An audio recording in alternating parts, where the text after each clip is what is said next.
क्या आप जानते हैं, आपके भीतर एक ऐसी प्रचंड गुप्त शक्ति सोई हुई है जिसे यदि जगा दिया जाए तो आप अलौकिक सामर्थ्य और अकल्पनीय सिद्धियों के स्वामी बन सकते हैं। त्रिकाल ज्ञान, दिव्य दृष्टि, संकल्प मात्र से इच्छा पूर्ति, यहां तक कि प्रकृति के तत्वों पर नियंत्रण, ये उस परम शक्ति के जागरण का परिणाम है जिसे हमारे महान ऋषियों ने कुंडलिनी कहा है। यह प्रचंड ऊर्जा आपके मेरुदंड के मूल में सर्पिणी की भांति कुंडली मारे बैठी है। इसे जागृत कर मेरुदंड में स्थित दिव्य ऊर्जा केंद्रों यानी चक्रों का भेदन करने का विज्ञान ही कुंडलिनी साधना है। इस वीडियो में हम स्वयं परमहंस योगानंद जी के दिखाए मार्ग पर चलते हुए कुंडलिनी के इस गुप्त विज्ञान के परत दर परत रहस्य खोलेंगे। हम मेरुदंड में स्थित उन 7 जादुई ऊर्जा द्वारों, 7 अलौकिक चक्रों की अद्भुत दुनिया में गहराई से उतरेंगे। आप जानेंगे कि कैसे हर एक चक्र के जागरण से वे आश्चर्यजनक सिद्धियां और सामर्थ्य प्रकट होते हैं, ऐसी दिव्य क्षमताएं जो एक साधारण मनुष्य को भी आत्मसिद्ध योगी के असाधारण शिखर तक पहुंचा सकती है। तो चलिए अपने ही भीतर छिपे इस अनंत ब्रह्मांड की रोमांचक खोज यात्रा पर हम साथ निकलते हैं। परमहंस योगानंद जी बताते हैं, चक्र एक संस्कृत का शब्द है जिसका अर्थ है पहिया या वृत्त। ये चक्र सूक्ष्म शरीर में वे दिव्य संगम स्थल हैं, वे ऊर्जा के घूमते हुए भंवर हैं जहां प्राण, हमारी जीवन शक्ति केंद्रित और रूपांतरित होती है। ये आपके मेरुदंड और मस्तिष्क में स्थित जीवन और चेतना के 7 प्रमुख गुप्त केंद्र हैं जो आपके स्थूल और सूक्ष्म शरीरों को जीवंत करते हैं। ये ऊर्जा केंद्र आपके भौतिक शरीर, मन और आपकी आत्मा के मध्य सेतु का कार्य करते हैं और इनका संतुलन ही आपके संपूर्ण स्वास्थ्य और आध्यात्मिक प्रगति का आधार है। स्वामी जी आगे कहते हैं, हमारे भीतर अनेकों चक्र हैं पर 7 को प्रमुख माना गया है जो मेरुदंड के आधार से लेकर मस्तिष्क के शीर्ष तक एक सीधी रेखा में स्थित हैं। ये हैं मूलाधार, स्वादिष्ठान, मणिपुर, अनाहत, विशुद्धि, आज्ञा और सहस्रार। ये 7 केंद्र ईश्वर द्वारा नियोजित निकास द्वार या ट्रैप डोर्स हैं जिनके माध्यम से आत्मा इस शरीर में उतरी है और जिनके माध्यम से उसे ध्यान की प्रक्रिया द्वारा पुनः आरोहण करना होगा। इसी मूलाधार चक्र में मेरुदंड के आधार पर वह महान कुंडलिनी शक्ति एक सर्पिल दिव्य ऊर्जा के रूप में सुप्त अवस्था में विराजमान है। यही आदि पराशक्ति है। जब यह शक्ति अज्ञान में सोई रहती है तो इसकी धारा नीचे और बाहर की ओर बहती है, इंद्रियों का पोषण करती है और अतृप्त इच्छाओं को जन्म देती है। परंतु जब योग और ध्यान की वैज्ञानिक प्रविधियों, विशेषकर क्रिया योग द्वारा इस सुप्त ऊर्जा को जागृत किया जाता है तो यह ऊर्ध्वमुखी होकर सुषुम्ना नाड़ी, जो मेरुदंड के भीतर केंद्रीय दिव्य राजमार्ग है, से ऊपर उठती है।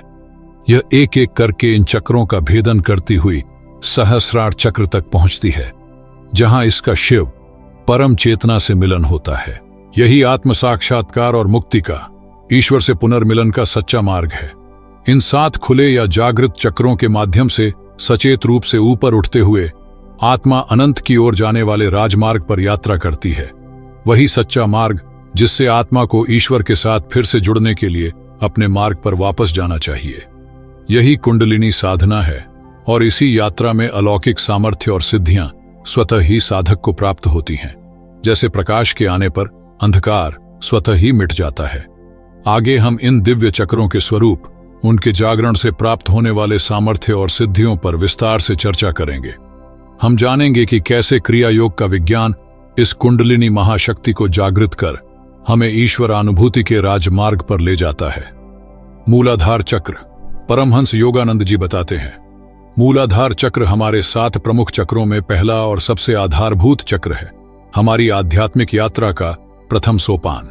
इसका नाम ही इसके महत्व को दर्शाता है। मूल अर्थात जड़ और आधार अर्थात नींव। यह हमारे अस्तित्व की जड़ है, वह नींव जिस पर चेतना के अन्य सभी उच्च केंद्र टिके हुए हैं। यह दिव्य केंद्र आपके मेरुदंड के सबसे निचले छोर पर, गुदा और जननेंद्रिय के मध्य स्थित है। सूक्ष्म प्राणिक शरीर में यह वह स्थान है जहां सुषुम्ना नाड़ी का आरंभ होता है और जहां इड्डा और पिंगला नाड़ियां भी मिलती हैं। यहीं पर, इसी पवित्र स्थान पर, वह महान कुंडलिनी शक्ति अपने सर्पिल रूप में विश्राम कर रही है, अपने जागरण की प्रतीक्षा में। इस चक्र को प्रतीकात्मक रूप से एक गहरे लाल रंग के कमल के रूप में दर्शाया जाता है, जिसमें 4 पंखुड़ियां होती हैं। ये 4 पंखुड़ियां मन के 4 कार्यों मन, बुद्धि, चित्त और अहंकार का प्रतिनिधित्व करती हैं, जो सभी इसी चक्र से उत्पन्न होते हैं। ये हमारे जीवन के 4 पुरुषार्थों धर्म, अर्थ, काम और मोक्ष की ओर भी संकेत करती है। इन पंखुड़ियों पर वम, शन, शन और सन बीज अक्षर अंकित हैं। कमल के केंद्र में पृथ्वी तत्व का प्रतीक एक पीला या सुनहरा वर्ग होता है, जो स्थिरता और आधार का प्रतिनिधित्व करता है। कभी कभी यहां एक नीचे की ओर मुख वाला त्रिकोण भी दर्शाया जाता है, जो ब्रह्मांडीय ऊर्जा के आकर्षण और चेतना के ऊपर उठने की क्षमता का प्रतीक है। इस चक्र का तत्व पृथ्वी है, जो हमें स्थिरता, सुरक्षा और इस भौतिक जगत से जुड़ाव प्रदान करता है। जैसे पृथ्वी हमें पोषण देती है, वैसे ही यह चक्र हमारी ऊर्जा प्रणाली का आधार है। इसका बीज मंत्र लम है, जिसके पवित्र कंपन से इस केंद्र की ऊर्जा को जागृत करने में सहायता मिलती है। इस चक्र का प्रतीक पशु 7 सूंड वाला हाथी है, जो शक्ति, बुद्धि और स्थिरता का प्रतीक है। मूलाधार चक्र हमारे अस्तित्व के कई मूलभूत पहलुओं जैसे भोजन, नींद, आत्मसंरक्षण और प्रजनन की मूल वृत्तियों को नियंत्रित करता है। यह हमारे अचेतन मन से भी गहरा संबंध रखता है, जहां हमारे पिछले जन्मों के कर्म और अनुभव संग्रहित होते हैं। इसी कारण यह पशु और मानव चेतना के बीच की सीमा भी निर्धारित करता है। परंतु इसे केवल पाशविक वृत्तियों का केंद्र समझ लेना भूल होगी। यह आत्मनियंत्रण की प्रथम सीढ़ी है। जब तक इस नींव को सुदृढ़ नहीं किया जाता, जब तक हम इन मूल वृत्तियों और कर्म संस्कारों पर विजय प्राप्त कर स्थिरता और संतुलन स्थापित नहीं करते, तब तक कुंडलिनी का ऊर्ध्वगमन सुरक्षित और स्थायी नहीं हो सकता। भगवान गणेश, जो विघ्नहर्ता हैं, उन्हें अक्सर इसी चक्र का देवता माना जाता है, क्योंकि आध्यात्मिक पथ के आरंभ में आने वाली बाधाओं को दूर करने के लिए उनकी कृपा आवश्यक है। इस चक्र को साध कर, इस पर नियंत्रण पाकर ही हम उन अलौकिक सामर्थ्य और सिद्धियों के द्वार खोल सकते हैं, जो कुंडलिनी जागरण के साथ प्रकट होती हैं। यह साधना हमें जड़ता से चैतन्यता की ओर, भय से निर्भयता की ओर ले जाने वाला पहला किंतु सबसे महत्वपूर्ण कदम है। मूलाधार चक्र का जागरण व इससे प्राप्त सामर्थ्य और सिद्धियां, परमहंस योगानंद जी कहते हैं, जब साधक गुरु कृपा और ईश्वर प्रणिधान के साथ अपने मूलाधार चक्र को साधने का प्रयास करता है, तब कुंडलिनी जागरण की महान यात्रा का शुभारंभ होता है। यह नींव का पत्थर है, जिसे जागृत और स्थिर किए बिना चेतना के उच्चतर लोकों में प्रवेश करना कठिन और अस्थिर हो सकता है। इस केंद्र का जागरण ही हमारे भीतर छिपी हुई निर्भयता और आंतरिक शक्तियों के अनावरण का प्रारंभ है। इसे जागृत करने के लिए विभिन्न यौगिक प्रविधियां हैं, जिनमें सबसे प्रमुख और वैज्ञानिक प्रविधि क्रिया योग है, जो प्राण शक्ति को सीधे सुषुम्ना नाड़ी में प्रवाहित करने का विज्ञान है। इसके साथ ही मूलाधार के स्थान पर ध्यान केंद्रित करना, लम बीज मंत्र का शुद्ध उच्चारण के साथ जाप करना, विशेष प्राणायाम और कुछ योगासन जैसे मूल बंध और अश्विनी मुद्रा का अभ्यास अत्यंत सहायक होते हैं। परंतु स्मरण रहे, यह साधना अनुभवी गुरु के मार्गदर्शन में ही करनी चाहिए, क्योंकि यह अत्यंत शक्तिशाली ऊर्जाओं का क्षेत्र है। जब यह चक्र जागृत होने लगता है, तो साधक को मेरुदंड के आधार पर गर्माहट या चींटियां चलने जैसा स्पंदन अनुभव हो सकता है। कभी कभी मूल बंध या अश्विनी मुद्रा अनायास ही लगने लगती है। ध्यान में गहरे लाल रंग के प्रकाश का दर्शन हो सकता है और साधक के स्वभाव में स्पष्ट सकारात्मक परिवर्तन आने लगते हैं। अब बात करते हैं इसके जागरण से प्राप्त होने वाले सामर्थ्य और सिद्धियों की। यह केवल चमत्कारी शक्तियों तक सीमित नहीं, अपितु व्यक्तित्व का गहन रूपांतरण है। सबसे पहला उपहार है निर्भयता। जहां पहले भय, चिंता और असुरक्षा का वास था, वहां अब वीरता, साहस और अटूट आत्मविश्वास का उदय होता है। जड़ता और आलस्य का स्थान स्फूर्ति, उत्साह और जीवन के प्रति एक नया उमंग ले लेते हैं। स्वार्थपरता पिघलकर सभी प्राणियों के प्रति करुणा और संवेदनशीलता में बदल जाती है। शारीरिक स्तर पर स्वास्थ्य में सुधार होता है, हड्डियां मजबूत होती हैं और व्यक्ति लंबे समय तक युवा बना रह सकता है। मानसिक और भावनात्मक स्थिरता आती है, जिससे जीवन के उतार चढ़ाव में भी साधक अविचलित रहता है। इंद्रियों की संवेदनशीलता बढ़ जाती है और जीवन में आनंद और संतोष का अनुभव गहरा होता है।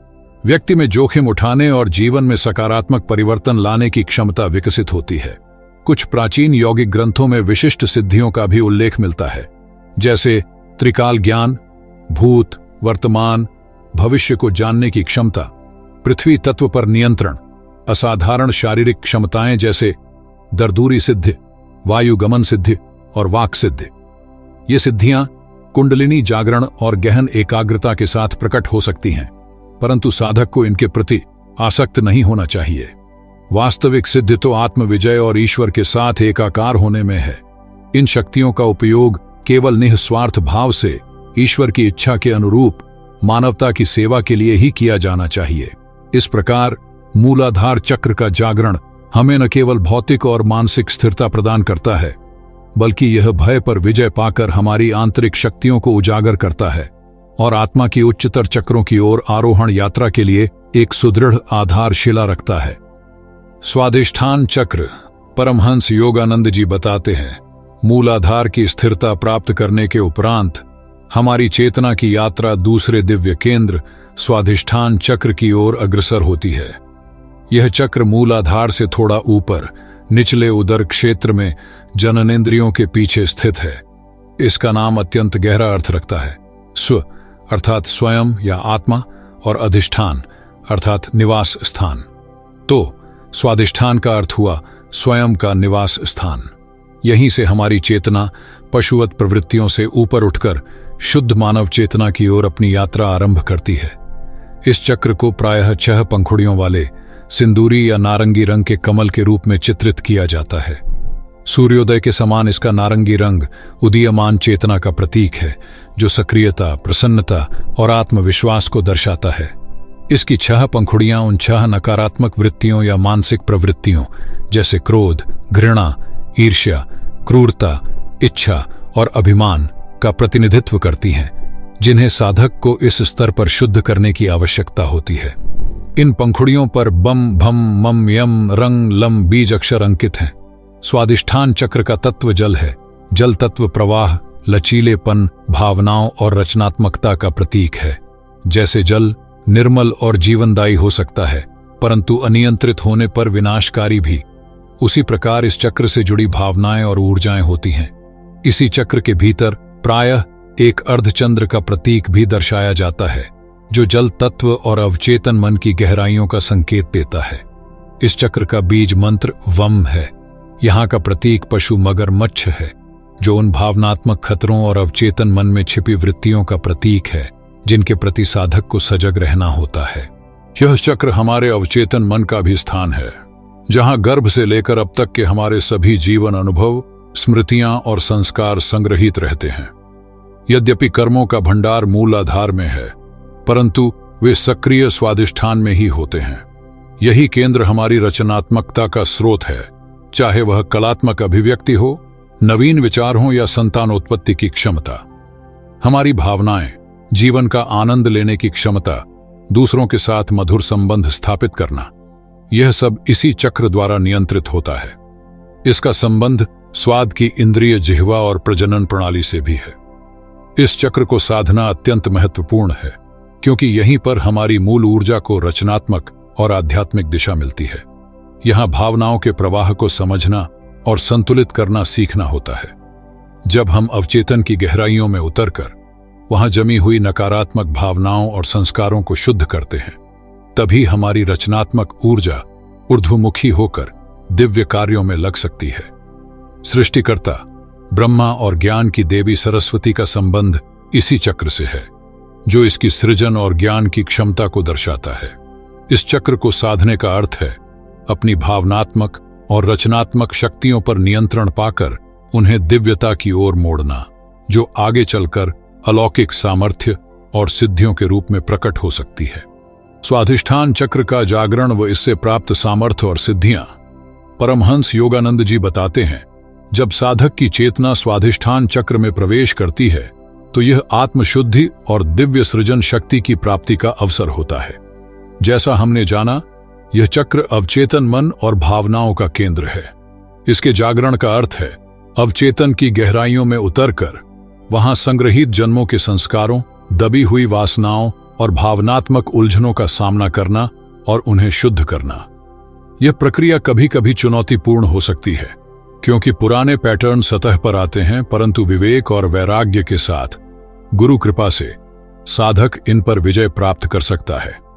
स्वामी जी आगे कहते हैं, इस चक्र को जागृत करने के लिए क्रिया योग की वैज्ञानिक प्रविधि के साथ साथ साधक इस केंद्र पर निचले उदर में ध्यान केंद्रित कर सकता है, नारंगी रंग के प्रकाश की कल्पना करते हुए। वम बीज मंत्र का जाप इस चक्र के जागरण में सहायक विशेष योगासन और विशिष्ट प्राणायाम सहायक होते हैं, परंतु सबसे महत्वपूर्ण है ईश्वर के प्रति शरणागति और गुरु का मार्गदर्शन, क्योंकि वही हमें भावनाओं के इस सागर को सुरक्षित रूप से पार करने में सहायता करते हैं। स्वामी जी बताते हैं, स्वादिष्ठान चक्र के जागरण का सबसे पहला और महत्वपूर्ण फल है आत्मशुद्धि। क्रूरता, गर्व, आलस्य, अविश्वास, ईर्ष्या जैसे नकारात्मक गुण नष्ट होने लगते हैं। भावनात्मक स्थिरता आती है। व्यक्ति अत्यधिक संवेदनशीलता या कठोरता से मुक्त होता है। आत्मसम्मान बढ़ता है और व्यक्ति जीवन में आने वाले परिवर्तनों को सहजता से स्वीकार करना सीखता है। अतीत के दोषों और अपराध बोध से मुक्ति मिलती है। व्यक्तित्व में स्पष्टता आती है और विवेक तथा वैराग्य का विकास होता है। शुद्धिकरण के साथ ही दिव्य सृजन शक्ति का अनावरण होता है। व्यक्ति की रचनात्मकता नई ऊंचाइयों को छूती है। कला, संगीत, लेखन या किसी भी क्षेत्र में दिव्य प्रेरणा का अनुभव हो सकता है। सकारात्मकता और ऊर्जा का प्रवाह बढ़ता है, जिससे रिश्ते मधुर होते हैं और जीवन में आनंद, खुशी व प्रेरणा का अनुभव होता है। तंत्र और योग के ग्रंथों में कुछ विशिष्ट सिद्धियों का भी उल्लेख है, जो इस चक्र के पूर्ण जागरण से प्राप्त हो सकती हैं। इनमें प्रमुख हैं आंतरिक शत्रुओं, नकारात्मक वृत्तियों से मुक्ति, योगियों में श्रेष्ठ पद की प्राप्ति, वाक्पटुता और ऐसी स्पष्ट वाणी कि शब्द अमृत की तरह प्रवाहित हों, जल तत्व से संबंधित भय का नाश और सूक्ष्म लोकों के प्राणियों या ऊर्जाओं को अनुभव करने की क्षमता। कहा जाता है कि इस चक्र की ऊर्जा इतनी शक्तिशाली है कि साधक इसका उपयोग सृजन के लिए कर सकता है, न केवल भौतिक स्तर पर बल्कि सूक्ष्म स्तर पर भी। यहां तक कि दिव्य रूपों की रचना करने की क्षमता भी विकसित हो सकती है। परंतु यह एक अत्यंत उन्नत अवस्था है और इसका उपयोग अत्यंत विवेक और निस्वार्थ भाव से केवल ईश्वरीय इच्छा के अनुरूप ही किया जाना चाहिए। अतः स्वाधिष्ठान चक्र का जागरण हमें भावनात्मक शुद्धि प्रदान करता है और हमारी रचनात्मक ऊर्जा को दिव्यता की ओर मोड़ता है, जिससे हम न केवल एक संतुलित और आनंदमय जीवन जी सकते हैं, बल्कि अपनी सृजन शक्ति का उपयोग आत्मा की उन्नति और प्रभु की सेवा में कर सकते हैं। मणिपुर चक्र स्वाधिष्ठान की भावनात्मक गहराइयों से ऊपर उठकर आत्मा की आरोहण यात्रा अब तीसरे महत्वपूर्ण पड़ाव पर पहुंचती है। मणिपुर चक्र। परमहंस योगानंद जी बताते हैं, यह दिव्य केंद्र हमारी नाभि के ठीक पीछे मेरुदंड में स्थित है। इसका नाम मणिपुर अर्थात रत्नों का शहर या आभूषणों का स्थान इसके तेज ऊर्जा और बहुमूल्य गुणों की ओर संकेत करता है। यह वास्तव में हमारे प्राणिक शरीर का शक्तिगृह है, जहां से जीवन ऊर्जा अर्थात प्राण समस्त नाड़ियों में वितरित होती है। स्वामी जी आगे कहते हैं, इस चक्र को 10 पंखुड़ियों वाले चमकीले पीले कमल के रूप में दर्शाया जाता है। पीला रंग ऊर्जा, बुद्धि और अग्नि तत्व का प्रतीक है। ये 10 पंखुड़ियां उन 10 मुख्य प्राणों का प्रतिनिधित्व करती हैं, जो हमारे शरीर का नियंत्रण और पोषण करते हैं। ये उन 10 नकारात्मक वृत्तियों पर विजय पाने का भी संकेत देती है, जैसे आध्यात्मिक अज्ञान, तृष्णा, ईर्ष्या, लज्जा, भय, घृणा, मोह, मूर्खता आदि, जिन्हें साधक को इस स्तर पर भस्म करना होता है।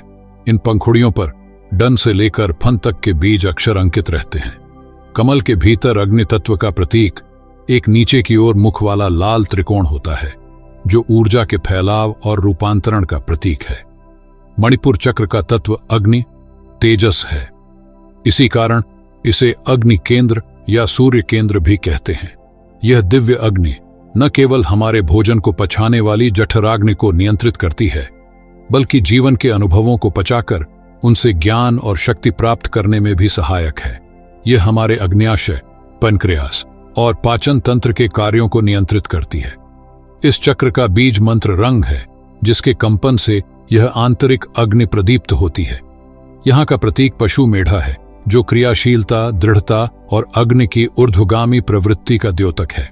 स्वामी जी बताते हैं, यही चक्र हमारी व्यक्तिगत शक्ति, इच्छा शक्ति, आत्मसम्मान, आत्मविश्वास और जीवन में कुछ कर गुजरने के जुनून का केंद्र है। जिन साधकों की ऊर्जा इस चक्र में केंद्रित होती है वे अत्यंत कर्मठ, उत्साही और दृढ़ निश्चयी होते हैं। यहीं से हमें अपने लक्ष्यों को प्राप्त करने और बाधाओं को पार करने का आत्मबल मिलता है। हमारी सहज आंतरिक भावना का संबंध भी इसी चक्र से है। इस केंद्र को साधना अत्यंत आवश्यक है, क्योंकि यहीं पर साधक अपनी इच्छा शक्ति को परमात्मा की इच्छा के साथ संरेखित करना सीखता है। यहाँ की अग्नि में तपकर ही साधक का अहंकार शुद्ध होता है और वह आत्मशक्ति का सही उपयोग करना सीखता है। भगवान विष्णु और देवी लक्ष्मी का संबंध इसी चक्र से है, जो दर्शाता है कि ईश्वरीय कृपा और सही संकल्प से ही भौतिक और आध्यात्मिक समृद्धि प्राप्त होती है। रुद्र, शिव और उनकी शक्ति लाकिनी भी यहाँ उपस्थित हैं, जो रूपांतरण और शक्ति के देवता हैं। इस चक्र का संतुलन और जागरण ही साधक में वह आत्म तेज उत्पन्न करता है, जो उसे उच्चतर आध्यात्मिक शक्तियों और सिद्धियों को धारण करने और उनका सदुपयोग करने के योग्य बनाता है। बिना इस आंतरिक शक्ति और इच्छा शक्ति के साधना के मार्ग पर आगे बढ़ना संभव नहीं है।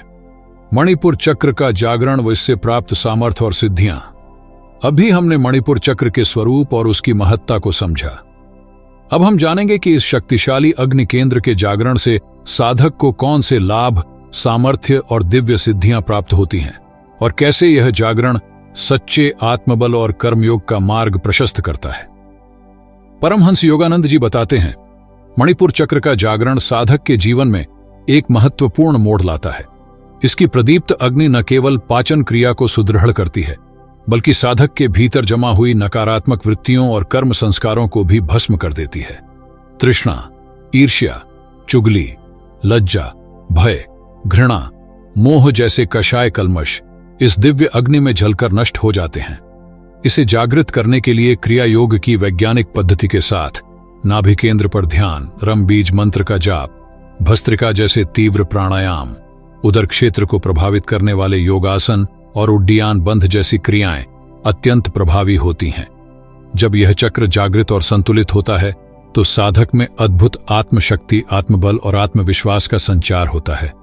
उसे ऐसा प्रतीत होता है कि जीवन का कोई भी लक्ष्य उसकी पहुंच से बाहर नहीं है। ज्ञान, बुद्धि और सही निर्णय लेने की क्षमता का विकास होता है। स्मरण शक्ति तीव्र होती है और मानसिक शांति व समता का भाव स्थापित होता है। व्यक्ति का शरीर और आभा मंडल तेजस्वी बनता है और उसकी वाणी में एक विशेष प्रभाव आ जाता है। वह नकारात्मक ऊर्जाओं से मुक्त होकर चेतना के उच्चतर स्तरों का अनुभव करने लगता है। स्वामी जी बताते हैं, यही वह अवस्था है जहां सच्चा कर्मयोग उदित होता है। साधक अत्यधिक ऊर्जावान और कर्मठ बन जाता है, परंतु उसकी ऊर्जा स्वार्थ के लिए नहीं, बल्कि धर्म और ईश्वर की इच्छा के अनुसार निस्वार्थ सेवा के लिए प्रवाहित होती है। उसका आत्मबल दूसरों पर हावी होने के लिए नहीं, बल्कि सत्य और न्याय की स्थापना के लिए प्रयुक्त होता है। इस चक्र के पूर्ण जागरण से कुछ विशिष्ट सिद्धियों के प्राप्त होने का भी वर्णन मिलता है। साधक अत्यधिक शक्तिशाली बन सकता है। उसे प्रकृति के रहस्यों, यहां तक कि पूर्व जन्मों का ज्ञान भी प्राप्त हो सकता है। अग्नि तत्व पर नियंत्रण और अपनी शुद्ध इच्छाओं को संकल्प मात्र से पूर्ण करने की शक्ति भी विकसित हो सकती है।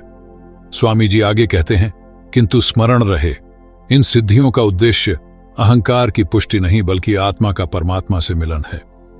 मणिपुर चक्र का जागरण हमें वह आंतरिक शक्ति और तेज प्रदान करता है जिससे हम जीवन की चुनौतियों का सामना करते हुए कर्मयोग के मार्ग पर चलकर अपने परम लक्ष्य ईश्वर साक्षात्कार की ओर निर्बाध रूप से बढ़ सकें। यह हमें दिखाता है कि सच्ची शक्ति और समृद्धि ईश्वर की इच्छा के अनुरूप जीने में ही निहित है। अनाहत चक्र। परमहंस योगानंद जी बताते हैं, मणिपुर चक्र की अग्नि में तपकर जब साधक की चेतना और शुद्ध होती है, तब वह चौथे दिव्य केंद्र अनाहत चक्र में प्रवेश करती है। हृदय चक्र हमारे भीतर निस्वार्थ प्रेम, करुणा और संतुलन का स्रोत है और जिसे स्वयं आत्मा का पवित्र मंदिर कहा गया है। यह केंद्र हमारी भौतिक और आध्यात्मिक प्रकृति के बीच एक महत्वपूर्ण सेतु का कार्य करता है। अनाहत चक्र हमारे वक्ष स्थल के केंद्र में हृदय के निकट स्थित है। इसका नाम अनाहत का अर्थ है बिना आहत किया हुआ या बिना टकराया हुआ। यह नाम उस शाश्वत दिव्य ध्वनि ओम या अनाहत नाद की ओर संकेत करता है जो ब्रह्मांड में निरंतर गूंज रही है और जिसे इस चक्र के माध्यम से बिना किसी बाहरी टकराव या घर्षण के सुना जा सकता है। इस हृदय कमल को 12 पंखुड़ियों से युक्त दर्शाया जाता है, जिनका रंग प्रायः हरा या नीला होता है। हरा रंग उपचार, शांति और प्रेम ऊर्जा का प्रतीक है, जबकि नीला रंग विस्तार और निर्मलता का। ये 12 पंखुड़ियां हृदय के 12 दिव्य गुणों जैसे परमानंद, शांति, सुव्यवस्था, प्रेम, समझ, सहानुभूति, स्पष्टता, पवित्रता, एकता, करुणा, दयालुता और क्षमा का प्रतिनिधित्व करती हैं। इस कमल के भीतर 2 परस्पर गुंथे हुए त्रिकोण षटकोण का चिन्ह होता है। एक त्रिकोण का शीर्ष ऊपर की ओर होता है, जो शिव या ऊर्ध्वगामी मानवीय चेतना का प्रतीक है, जबकि दूसरे का शीर्ष नीचे की ओर होता है, जो शक्ति या नीचे आती दैवीय कृपा का प्रतीक है। इन दोनों का मिलन ही पुरुष और प्रकृति या आध्यात्मिक और भौतिक जगत के संतुलन और एकीकरण को दर्शाता है, जो इस हृदय चक्र का मुख्य कार्य है। अनाहत चक्र का तत्व वायु है। वायु तत्व स्वतंत्रता, विस्तार, संतुलन और प्राण का प्रतीक है। जैसे वायु सर्वव्यापी है, वैसे ही प्रेम भी सीमाओं से परे है। इस चक्र का बीज मंत्र यम है। यहाँ का प्रतीक पशु हिरण है, जो अपनी कोमलता, सतर्कता और चंचलता के लिए जाना जाता है और हमें ध्यान तथा जागरूकता का स्मरण कराता है। यही चक्र बिना शर्त प्रेम, करुणा, सहानुभूति, दया और क्षमा का उद्गम स्थल है। यहीं पर आत्मा, हमारा दिव्य स्वरूप, निवास करता है। यह निचले 3 चक्रों जो भौतिक और भावनात्मक जगत से अधिक जुड़े हैं, और ऊपरी 3 चक्रों जो उच्च चेतना और आध्यात्मिकता से जुड़े हैं, के बीच एक अत्यंत महत्वपूर्ण पुल का कार्य करता है।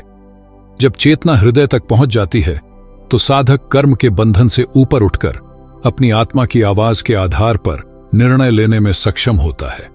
यहीं पर सच्ची भक्ति और ईश्वर के प्रति समर्पण का भाव जागृत होता है।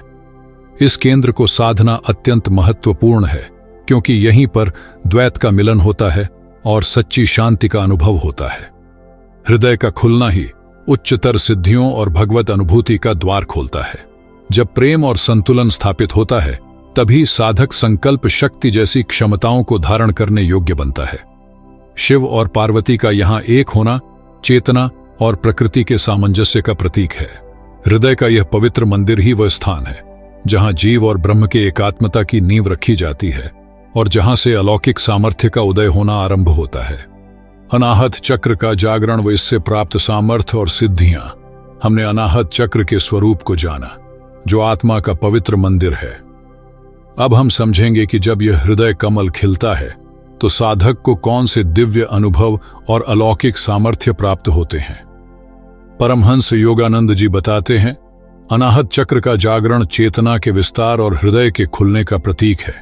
इसके लिए क्रिया योग की उच्चतर तकनीकें, हृदय केंद्र पर प्रेम और करुणा के साथ ध्यान, यम बीज मंत्र का जाप, भ्रामरी जैसे प्राणायाम जिससे अनाहत नाद सुनने में सहायता मिलती है, और हृदय को खोलने वाले योगासन सहायक होते हैं। परंतु इस चक्र को खोलने की सबसे सीधी और मधुर विधि है भक्ति योग। ईश्वर या गुरु के प्रति अनन्य प्रेम, कीर्तन, भजन और पूर्ण शरणागति। जब अहंकार प्रेम में विलीन हो जाता है, तब हृदय स्वतः ही खुल जाता है। स्वामी जी आगे कहते हैं, इस चक्र के जागरण से साधक के हृदय में स्थित दिव्य गुणों का पूर्ण विकास होता है। निस्वार्थ प्रेम, करुणा, सहानुभूति, क्षमा, शांति और परमानंद का अनुभव होता है। दूसरों के सुख दुख को साधक अपने सुख दुख की भांति अनुभव करने लगता है। उसे आंतरिक शांति और समरसता का अनुभव होता है। एक महत्वपूर्ण अनुभव है अनाहत नाद का श्रवण। साधक को अपने भीतर एक दिव्य सतत ध्वनि सुनाई देने लगती है, जैसे घंटियों की, बांसुरी की या ब्रह्मांडीय ओम की ध्वनि। यह ध्वनि बिना किसी बाहरी टकराव के उत्पन्न होती है और इसे सुनना साधक को गहरे ध्यान और ब्रह्मांडीय चेतना से जोड़ता है। अनाहत चक्र को इच्छा पूर्ति का केंद्र भी माना गया है। जब हृदय शुद्ध होता है और साधक की इच्छाएं स्वार्थ से परे ईश्वरीय प्रेम और विधान के अनुरूप होती है, तब संकल्प शक्ति का उदय होता है। ऐसी शुद्ध इच्छाएं शीघ्र ही फलीभूत होती हैं, मानो कल्प वृक्ष साधक के हृदय में ही स्थित हो। यह कोई जादू नहीं, बल्कि दिव्य नियमों के साथ सामंजस्य स्थापित होने का परिणाम है। स्वामी जी आगे कहते हैं, ग्रंथों में कुछ और सिद्धियों का भी उल्लेख है, जैसे वाक सिद्धि, वाणी का प्रभावशाली और सत्य होना, ऐसा आकर्षण उत्पन्न होना कि सभी प्राणी प्रेम करने लगें, सूक्ष्म शरीर द्वारा यात्रा करने की क्षमता, दूसरों को स्पर्श या संकल्प मात्र से ऊर्जा देकर स्वस्थ करने की क्षमता और मन की शक्ति से भौतिक जगत को प्रभावित करने की क्षमता। परंतु इन शक्तियों के प्रति सजग रहना आवश्यक है। हृदय भावनाओं का केंद्र है और यदि बुद्धि स्थिर न हो और वैराग्य का अभाव हो तो ये अनुभव और शक्तियां भ्रम या मानसिक अस्थिरता भी उत्पन्न कर सकती हैं। इसलिए गुरु का मार्गदर्शन और ईश्वर पर अटूट श्रद्धा अत्यंत आवश्यक है। अनाहत चक्र का जागरण वास्तव में हृदय गुहा में विराजमान ईश्वर से एकात्मता का अनुभव है। यह हमें प्रेम की उस असीम शक्ति से जोड़ता है जो समस्त सृष्टि का आधार है और हमें उन क्षमताओं से युक्त करता है जिनका उपयोग हम आत्म उत्थान और जगत कल्याण के लिए कर सकते हैं। विशुद्ध चक्र हृदय कमल में प्रेम और संतुलन का अनुभव करने के पश्चात साधक की चेतना 5वें दिव्य केंद्र विशुद्ध चक्र की ओर आरोहण करती है। परमहंस योगानंद जी बताते हैं, विशुद्ध चक्र हमारे कंठ के कूप अर्थात गले के गड्ढे के पास या ठीक पीछे मेरुदंड में स्थित है। इसका नाम विशुद्ध या विशुद्धि का अर्थ ही है विशेष रूप से शुद्ध या शुद्धिकरण। यह नाम सार्थक है क्योंकि यही वह केंद्र है जहां निचले 4 चक्रों के तत्व पृथ्वी, जल, अग्नि और वायु अपने शुद्धतम सार में परिष्कृत होकर आकाश तत्व में विलीन हो जाते हैं। यह हृदय की भावनाओं और आज्ञा चक्र के विचारों के मध्य एक सेतु का कार्य भी करता है। इस चक्र को 16 पंखुड़ियों वाले कमल के रूप में दर्शाया जाता है, जिनका रंग हल्का नीला, आकाशीय नीला या कभी कभी धुएं जैसा बैंगनी बताया जाता है। नीला रंग शांति, सत्यता और आकाश तत्व का प्रतीक है। ये 16 पंखुड़ियां संस्कृत के 16 स्वरों का प्रतिनिधित्व करती हैं, जो वाणी की पूर्णता और प्रवाह का प्रतीक हैं। ये 16 कलाओं या संभावित सिद्धियों की ओर भी संकेत करती हैं। कमल के भीतर प्रायः एक श्वेत वृत्तपूर्ण चंद्र की भांति शुद्धता का प्रतीक और आकाश तत्व का प्रतीक एक त्रिकोण या रजत अर्धचंद्र दर्शाया जाता है। विशुद्धि चक्र का तत्व आकाश है। आकाश तत्व विस्तार, शून्यता और ध्वनि के संचरण का आधार है। यहीं पर चेतना भौतिक सीमाओं से मुक्त होकर विस्तार पाती है। इस चक्र का बीज मंत्र हम है। यहां का प्रतीक पशु श्वेत हाथी ऐरावत है, जो बुद्धि, शक्ति और परम शुद्धता का प्रतीक माना जाता है। यह चक्र मुख्य रूप से हमारे संचार, बोलने और सुनने की क्षमता, आत्म अभिव्यक्ति, रचनात्मकता, विशेषकर वाणी और संगीत में, और सत्यवादिता का केंद्र है। यह हमारी थायराइड और पैराथायराइड ग्रंथियों को भी नियंत्रित करता है, जो शरीर के विकास और चयापचय के लिए महत्वपूर्ण है। एक अत्यंत गूढ़ बात यह है कि इसे अमृत और विष का केंद्र भी कहा जाता है। ऐसा माना जाता है कि उच्चतर केंद्रों से आने वाला दिव्य अमृत यहां 2 भागों में विभक्त होता है, एक जो शरीर को पोषण और अमृतत्व देता है और दूसरा जो विषैला हो सकता है। यहीं पर साधक को उच्चतर विवेक की आवश्यकता होती है ताकि वह सत्य और असत्य, दिव्य और मायावी के बीच भेद कर सके। स्वामी जी बताते हैं, इस चक्र का शोधन और जागरण अत्यंत महत्वपूर्ण है क्योंकि यहीं पर हमारी वाणी शुद्ध और शक्तिशाली बनती है। यहीं पर हम सीखते हैं कि कैसे अपने विचारों और भावनाओं को सत्यता और स्पष्टता के साथ व्यक्त करें। जब वाणी शुद्ध और सत्य से युक्त होती है तभी उसमें दिव्यता आती है और वह दूसरों को प्रेरित करने और उत्थान करने का माध्यम बनती है। सदाशिव और उनकी शक्ति शाकिनी, जो उच्च ज्ञान और सिद्धियों की दाता हैं, तथा ज्ञान और वाणी की देवी सरस्वती का संबंध इसी चक्र से है। इस चक्र को साधने का अर्थ है अपनी अभिव्यक्ति को शुद्ध करना, आकाश तत्व की भांति विस्तार पाना और सत्य में प्रतिष्ठित होना, जो हमें अलौकिक श्रवण और वाक शक्ति जैसी सिद्धियों के लिए तैयार करता है। विशुद्ध चक्र का जागरण व इससे प्राप्त सामर्थ्य और सिद्धियां। विशुद्ध चक्र के स्वरूप और उसकी शुद्ध करने की क्षमता को समझने के पश्चात अब हम जानेंगे कि इस 5वें दिव्य केंद्र के जागरण से कौन सी अद्भुत क्षमताएं और अनुभव साधक को प्राप्त होते हैं। परमहंस योगानंद जी बताते हैं, जब विशुद्ध चक्र क्रिया योग, ध्यान, मंत्र जाप, उज्जाई जैसे प्राणायाम, जालंधर बंध और खेचरी मुद्रा जैसी यौगिक क्रियाओं द्वारा जागृत होता है तो साधक के जीवन में गहन रूपांतरण घटित होता है। सबसे पहले शारीरिक और मानसिक शुद्धता का अनुभव होता है। शरीर निरोगी बनता है और मन शांत, स्पष्ट और नकारात्मक विचारों से मुक्त हो जाता है। आत्मविश्वास बढ़ता है और अभिव्यक्ति अत्यंत प्रभावशाली और मधुर हो जाती है। इस चक्र के जागरण से प्राप्त होने वाली एक प्रमुख सिद्धि है वाक् सिद्धि।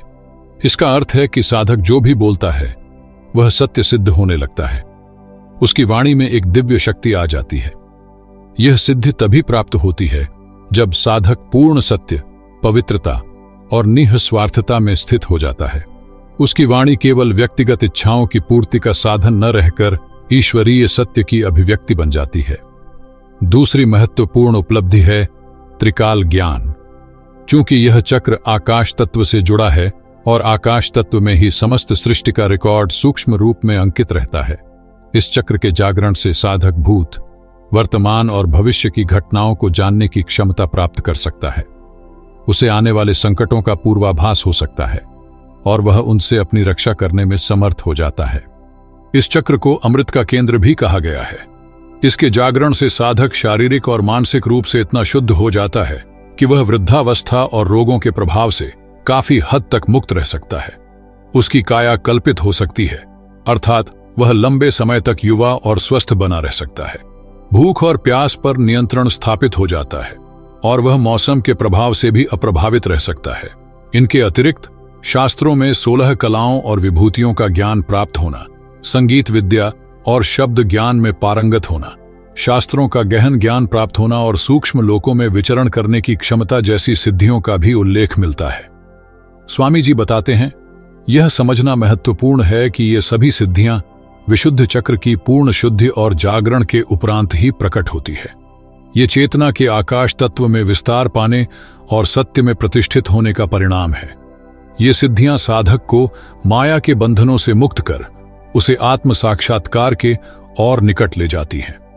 आज्ञा चक्र। विशुद्ध चक्र में चेतना के शुद्धिकरण और विस्तार के उपरांत हमारी आध्यात्मिक यात्रा छठे अत्यंत महत्वपूर्ण केंद्र आज्ञा चक्र की ओर उन्मुख होती है। अब हम भ्रिकुटी के मध्य स्थित इसी दिव्य नेत्र आज्ञा चक्र के विषय में जानेंगे।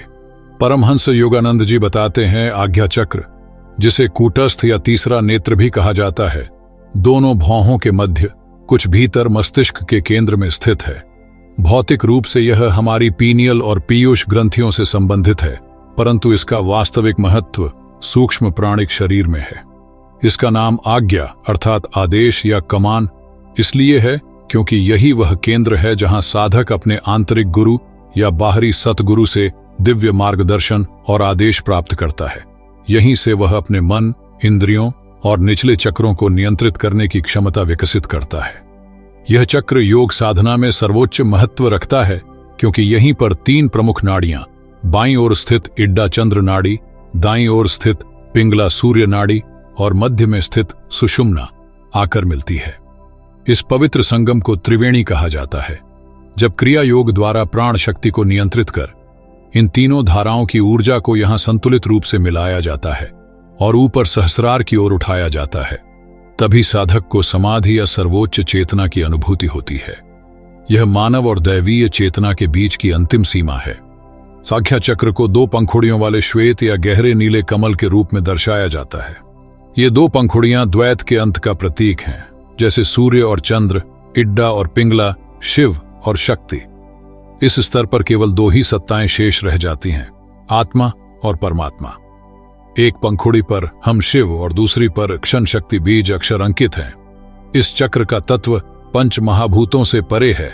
इसे मन का तत्व, प्रकाश तत्व या अव्यक्त तत्व कहा जाता है। इसका प्रमुख बीज मंत्र है ब्रह्मांडीय ध्वनि ओम।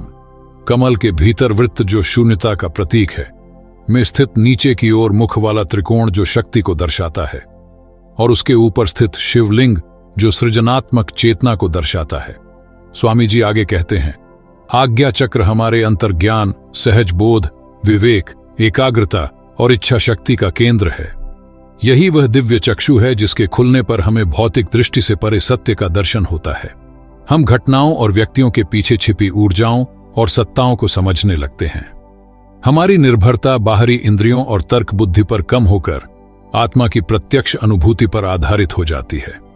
इस केंद्र का जागरण ही वास्तव में अलौकिक शक्तियों और सिद्धियों का द्वार खोलता है, क्योंकि जब साधक द्वैत से परे होकर आत्मचेतना में स्थित हो जाता है और गुरु कृपा प्राप्त करता है, तब दिव्य दृष्टि, दूर श्रवण, दूसरों के विचारों को जानना जैसी क्षमताएं आत्मा के सहज स्वभाव के रूप में प्रकट हो सकती हैं। क्रिया योग का अभ्यास विशेष रूप से इस केंद्र को खोलने और साधक को ईश्वरानुभूति के लिए तैयार करने में सहायक होता है। शिव और शक्ति का यहां मिलन ही साधक को पूर्णता और संतुलन प्रदान करता है, जिससे वह प्राप्त शक्तियों का दुरुपयोग न कर केवल आत्म कल्याण और लोक कल्याण के लिए उनका उपयोग करे। आज्ञा चक्र का जागरण व इससे प्राप्त सामर्थ्य और सिद्धियां। आज्ञा चक्र, उस दिव्य नेत्र के स्वरूप को समझने के बाद अब हम जानेंगे कि जब यह आंतरिक चक्षु पूर्ण रूप से खुल जाता है तो साधक को कौन सी गहन अनुभूतियां और क्षमताएं प्राप्त होती हैं।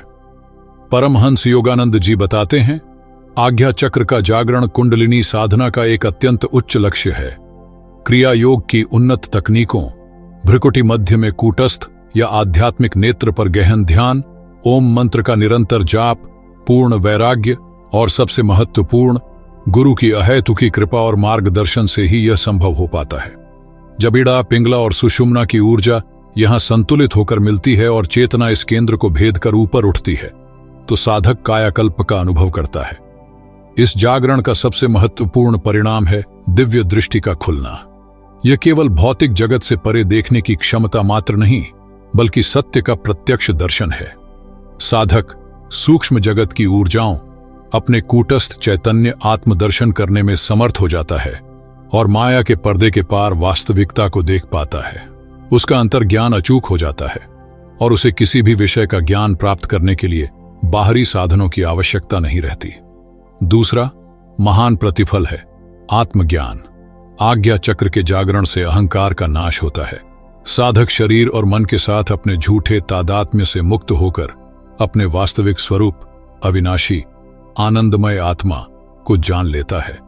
उसे अपने पूर्व कर्मों का ज्ञान हो सकता है और वह उनके बंधनकारी प्रभाव से मुक्त हो जाता है। यही ब्रह्म ज्ञान की ओर पहला कदम है। तीसरा अनुभव है परमानंद। जब मन पूर्णतया शांत हो जाता है और चेतना द्वैत से परे इस केंद्र में स्थिर होती है, तो साधक असीम शांति, अवर्णनीय आनंद और दिव्य प्रेम की अनुभूति करता है। यह समाधि की प्रारंभिक अवस्था है, ईश्वर के साथ आंतरिक मिलन का अमृतमय आस्वाद है। इन महान आध्यात्मिक उपलब्धियों के साथ ही कुछ अलौकिक शक्तियां या सिद्धियां भी प्रकट हो सकती हैं, जैसे दिव्य दृष्टि, दिव्य श्रवण, दूसरों के मन की बात जानना, त्रिकाल ज्ञान, भूत, वर्तमान, भविष्य का ज्ञान, अपने संकल्प से परिस्थितियों को प्रभावित करना और यहां तक कि जीते जी मुक्ति, जीवन मुक्ति का अनुभव करना। स्वामी जी आगे कहते हैं, परंतु जैसा मैं सदैव कहता हूं, ये सिद्धियां आध्यात्मिक मार्ग के पड़ाव मात्र हैं, लक्ष्य नहीं। ये जागृत आत्मा की सहज क्षमताएं हैं, जिन्हें ईश्वर की लीला को समझने और उसकी इच्छा की पूर्ति हेतु उपयोग में लाना चाहिए। इनका अहंकार वश प्रदर्शन या स्वार्थ हेतु उपयोग साधक को पथभ्रष्ट कर सकता है और उसके अंतिम लक्ष्य सहस्रार में परम चेतना से मिलन में बाधा उत्पन्न कर सकता है। अतः आज्ञा चक्र का जागरण हमें माया के अंधकार से निकालकर ज्ञान और आनंद के प्रकाश में लाता है।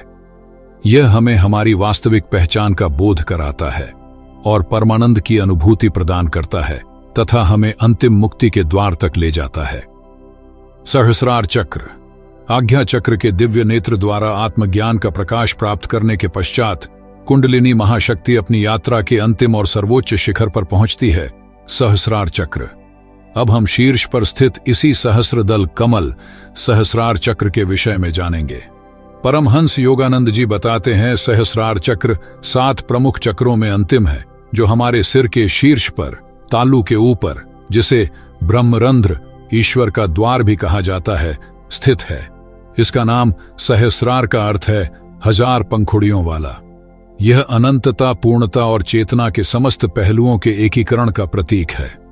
इसे सहस्रदल कमल या मुकुट चक्र भी कहते हैं। इसे प्रायः 1000 पंखुड़ियों वाले कमल के रूप में चित्रित किया जाता है, जो हजारों सूर्यों के समान प्रकाशमान है।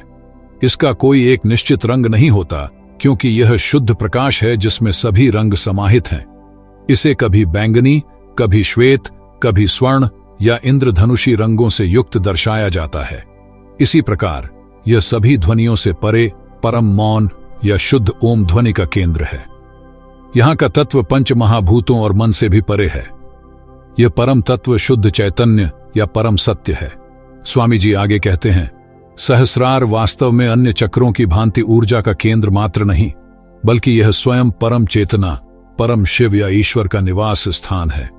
यह कैवल्य मोक्ष या निर्वाण की अवस्था है। जब क्रिया योग द्वारा जागृत कुंडलिनी शक्ति सभी निचले चक्रों का भेदन करती हुई यहां पहुंचती है, तो व्यक्तिगत आत्मा का ब्रह्मांडीय चेतना में पूर्ण विलय हो जाता है। समस्त द्वैत समाप्त हो जाता है। यही कुंडलिनी साधना का परम लक्ष्य है, ईश्वर से संपूर्ण एकात्मता।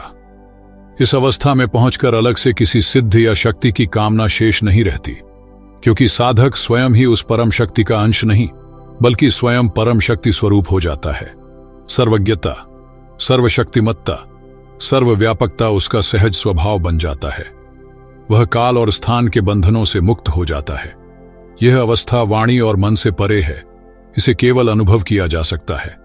सहस्रार चक्र का खुलना ही आध्यात्मिक यात्रा की पराकाष्ठा है, जहां आत्मा अपने स्रोत परमात्मा में वापस लौटकर पूर्ण आनंद और शांति को प्राप्त करती है। यह वह परम धाम है जहां पहुंचकर फिर वापस लौटना नहीं होता। सहस्रार चक्र का जागरण व इससे प्राप्त सामर्थ्य और सिद्धियां। सहस्रार चक्र, उस सहस्रदल कमल के स्वरूप को जानने के बाद अब हम उस परम अवस्था का वर्णन करेंगे जो कुंडलिनी शक्ति के वहां पहुंचने पर प्राप्त होती है। हम जानेंगे कि सहस्रार का जागरण वास्तव में कोई प्रक्रिया नहीं, बल्कि स्वयं ही परम लक्ष्य है, कैवल्य मुक्ति की अवस्था और ब्रह्मानंद में शाश्वत स्थिति।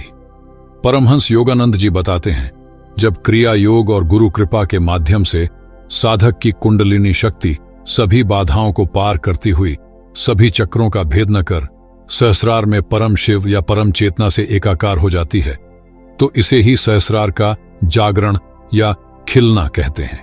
इस अवस्था में साधक का व्यक्तिगत अहंकार पूर्ण रूप से विलीन हो जाता है। उसकी चेतना ब्रह्मांडीय चेतना में समाहित हो जाती है। मैं और मेरा का भाव समाप्त हो जाता है। केवल ईश्वर ही शेष रहता है। सहस्र कमल की हजार पंखुड़ियों का खिलना अनंत ज्ञान, अनंत शक्ति और अनंत आनंद की प्राप्ति का प्रतीक है। यही कैवल्य मुक्ति की अवस्था है। जन्म मृत्यु के चक्र से, समस्त कर्मों के बंधन से, सभी दुखों और सीमाओं से सदा के लिए स्वतंत्रता।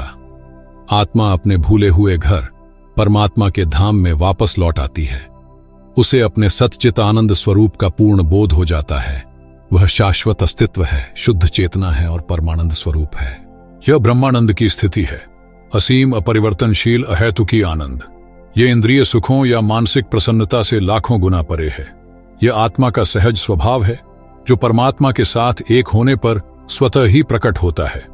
इस आनंद का कोई कारण नहीं, कोई सीमा नहीं, कोई अंत नहीं। इस परम अवस्था में पहुंचकर अलग से किन्हीं सिद्धियों की बात करना अर्थहीन हो जाता है, क्योंकि साधक स्वयं ही सिद्धियों का स्रोत, परम शक्ति स्वरूप बन जाता है। सर्वज्ञता, सर्वशक्तिमत्ता, सर्वव्यापकता उसकी अलग अलग शक्तियां न होकर उसका सहज स्वभाव बन जाती है। वह ईश्वर की इच्छा के साथ पूर्ण सामंजस्य में होता है और उसके सभी कार्य केवल लोक कल्याण और ईश्वरीय विधान की पूर्ति हेतु होते हैं। वह जीवन मुक्त कहलाता है, शरीर में रहते हुए भी सदा सर्वदा मुक्त। सहस्रार चक्र में कुंडलिनी का विलय ही योग और तंत्र साधना का और विशेष रूप से क्रिया योग विज्ञान का अंतिम लक्ष्य है। यह आत्मा की अपने परमपिता परमात्मा से पुनर्मिलन की आनंदमय पराकाष्ठा है। यह वह परम शांति है जिसे प्राप्त करने के लिए प्रत्येक आत्मा जन्मों से प्रयास कर रही है। क्रिया योग द्वारा कुंडलिनी साधना और ईश्वर साक्षात्कार का विज्ञान। परमहंस योगानंद जी बताते हैं, मूलाधार चक्र से लेकर सहस्रार चक्र तक प्रत्येक केंद्र चेतना के विकास का एक विशिष्ट सोपान है। मूलाधार में स्थिरता और आत्मनियंत्रण से आरंभ होकर स्वाधिष्ठान में रचनात्मकता और भावनात्मक शुद्धि, मणिपुर में इच्छा शक्ति और आत्मबल, अनाहत में निस्वार्थ प्रेम और संतुलन, विशुद्धि में सत्य अभिव्यक्ति और शुद्धता, आज्ञा चक्र में अंतर्ज्ञान और गुरु कृपा और अंततः सहस्रार में परम चेतना से एकात्मता तक। यह आत्मा की अपने स्रोत तक वापस लौटने की एक क्रमिक, वैज्ञानिक और दिव्य रूप से नियोजित यात्रा है। इस यात्रा की कुंजी है मेरुदंड के आधार पर सुप्त पड़ी कुंडलिनी महाशक्ति का जागरण। जब यह दिव्य ऊर्जा जागृत होकर सुषुम्ना नाड़ी के माध्यम से ऊर्ध्वगमन करती है, तभी इन चक्रों के द्वार खुलते हैं और साधक उच्चतर चेतना और दिव्य अनुभवों को प्राप्त करता है। स्वामी जी आगे कहते हैं, यद्यपि ध्यान, मंत्र जाप, भक्ति और आसन जैसी कई पद्धतियां इस मार्ग में सहायक हैं, परंतु हमारे गुरुओं ने क्रिया योग को आत्म साक्षात्कार का सबसे तीव्र और अचूक विज्ञान बताया है। यह प्राण शक्ति को सीधे नियंत्रित करने की एक प्रविधि है, जिसके अभ्यास से साधक अपनी जीवन ऊर्जा को इंद्रियों से हटाकर मेरुदंड के चक्रों में प्रवाहित कर सकता है। यह कुंडलिनी को सुरक्षित रूप से जागृत करता है और आत्मा के विकास को अत्यधिक त्वरित कर देता है, जिससे साधक कुछ ही वर्षों में वह प्रगति कर सकता है जिसके लिए सामान्यतः कई जन्म लग जाते हैं। यह ईश्वर तक पहुंचने का हवाई मार्ग है। इस यात्रा में अलौकिक सामर्थ्य और सिद्धियां प्रकट हो सकती हैं, जैसा कि हमने प्रत्येक चक्र के साथ देखा। ये बढ़ी हुई ऊर्जा और चेतना के स्वाभाविक परिणाम हैं। दिव्य दृष्टि, संकल्प शक्ति, त्रिकाल ज्ञान, ये सब संभव हैं। परंतु मैं पुनः स्मरण दिलाना चाहूंगा कि ये सिद्धियां लक्ष्य नहीं, केवल मार्ग के पड़ाव हैं। इनमें आसक्त होना अहंकार को बढ़ा सकता है और अंतिम लक्ष्य ईश्वर मिलन से भटका सकता है। सच्ची सिद्धि तो आत्मविजय और प्रभु के प्रेम में ही है। यदि ये शक्तियां प्राप्त हों तो इनका उपयोग केवल गुरु आज्ञा और ईश्वर इच्छा के अनुरूप निस्वार्थ सेवा भाव से ही करना चाहिए। इस गहन और शक्तिशाली साधना के लिए एक सच्चे ईश्वर प्राप्त गुरु का मार्गदर्शन अनिवार्य है। वही हमें सही प्रविधि सिखा सकते हैं, मार्ग की बाधाओं से बचा सकते हैं और हमारी ऊर्जा को सही दिशा दे सकते हैं। अतः इस ज्ञान को केवल सुने नहीं, बल्कि अपने जीवन में उतारें। ईश्वर प्राप्ति के लिए तीव्र इच्छा रखें, ध्यान का और यदि आप दीक्षित हों तो क्रिया योग का निष्ठापूर्वक अभ्यास करें। गुरु और ईश्वर के प्रति पूर्ण श्रद्धा और समर्पण रखें। आपकी साधना सफल हो। आप अपने भीतर स्थित उस अनंत आनंद, उस परम शांति, उस दिव्य प्रेम को अनुभव करें। यही मेरी प्रार्थना है। ईश्वर आप सबका कल्याण करें। तो आज की इस दिव्य चर्चा में बस इतना ही। आपको यह वीडियो कैसी लगी? अपने विचार हमें नीचे कमेंट में जरूर बताइए। यदि यह जानकारी आपको उपयोगी लगी हो तो इसे अपने प्रियजनों तक पहुंचाएं, ताकि अधिक से अधिक लोग इस ज्ञान से लाभान्वित हो सकें। और यदि आप हमारे चैनल पर नए हैं तो इसे सब्सक्राइब करना न भूलें, ताकि ऐसे ही प्रेरणादायक विषयों से आप जुड़े रहें। फिर मिलेंगे अगली वीडियो में। तब तक के लिए धन्यवाद।